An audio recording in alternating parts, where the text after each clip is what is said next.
તો ગુજરાતમાં ખરીફનું વાવેતર કેટલું છે, શું પરિસ્થિતિ છે, એ અંગે આપણી સાથે એની આપણે માહિતી લઈએ.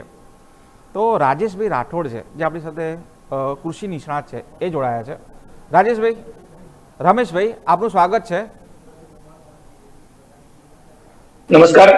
હા સર, અલ નીનોના કારણે જોવા જઈએ તો ખરીફ પાક, એક તો પહેલી વસ્તુ, ખરીફ પાક આપણા માટે, ભારત માટે અને રાજ્ય માટે બહુ જ મહત્વનો છે.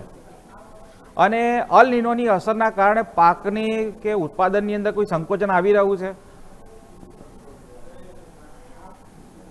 ખૂબ ગંભીર સમસ્યા અત્યારની હાલની પરિસ્થિતિમાં આપણે જોઈ રહ્યા છીએ. આમ તો જૂન મહિનો કહેવાય છે કે છેલ્લા લગભગ 140 વર્ષનો સૌથી નબળો આ જૂન મહિનો છે, કે જૂન મહિનાની અંદર આપણે મોટા ભાગે વાવણી લાયક વરસાદ થઈ જતો હોય અને ખેડૂતો અત્યારે વાવણી કાર્ય પૂર્ણ થઈ જતું હોય. આજે આપણે 30 જૂન સુધીમાં પણ આપણા રાજ્યમાં, ખાસ કરીને ગુજરાતની જ આપણે જો વાત કરીએ તો ગુજરાતના મોટા ભાગના વિસ્તારોમાં વરસાદનો છાંટો પણ નથી પડ્યો. એટલે ખૂબ ગંભીર સમસ્યા છે. અને દેશ અને દુનિયાની અંદર પણ તમે કીધું અલ નીનોની જે અસર છે, કારણ કે અલ નીનોની પરિસ્થિતિ આમ તો દર 10-15 વર્ષની અંદર પેદા થતી હોય અને એશિયાના મોટા ભાગના દેશો ઉપર એનું સંકટ તોળાતું હોય. એમાં આ વખતે ભારત ઉપર અને આપણા ગુજરાત ઉપર પણ એનું સંકટ તોળાવાની પૂરેપૂરી શક્યતાઓ કહું છું.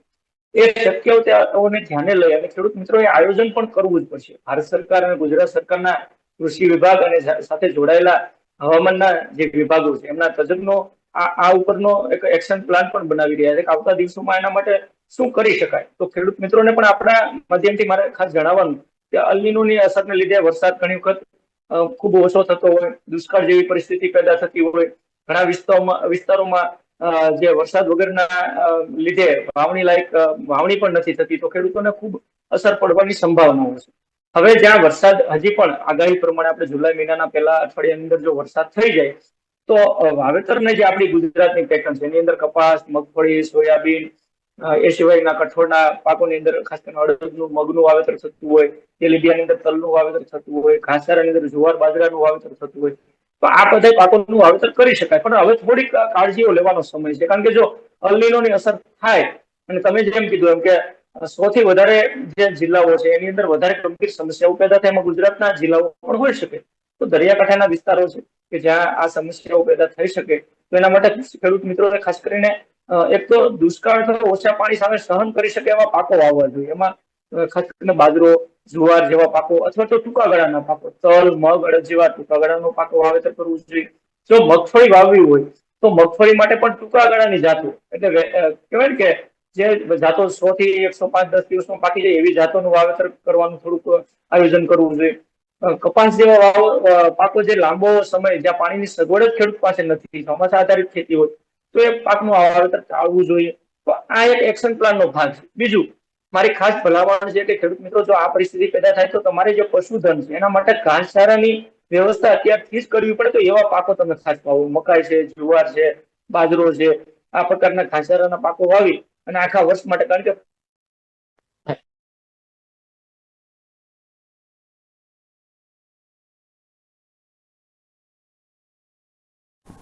એવા પાકોનો કરીએ કે જેનાથી આપણે ઘાસચારાનો પણ સુરક્ષિત કરી શકીએ. બીજું, અલ નીનો ને અસર થાય તો મેં કીધું ચોમાસું નબળું થાય એટલે પાણીનો સ્ત્રોત છે, એટલે પીવાના પાણી, ખેતી લાયક પાણી ઘટવાની પણ પૂરેપૂરી શક્યતાઓ છે. તો પાણીનો સંગ્રહ થાય અને પાણીનો કાર્યક્ષમ ઉપયોગ, એના માટે સ્પ્રિંકલર ઇરિગેશન એટલે કે ફુવારા સિંચાઈ પદ્ધતિ અથવા તો ડ્રીપ ઇરિગેશન, મિત્રો ખાસ કરીને આ પદ્ધતિથી થોડુંક અત્યારથી જ આપણે જાગી જઈએ.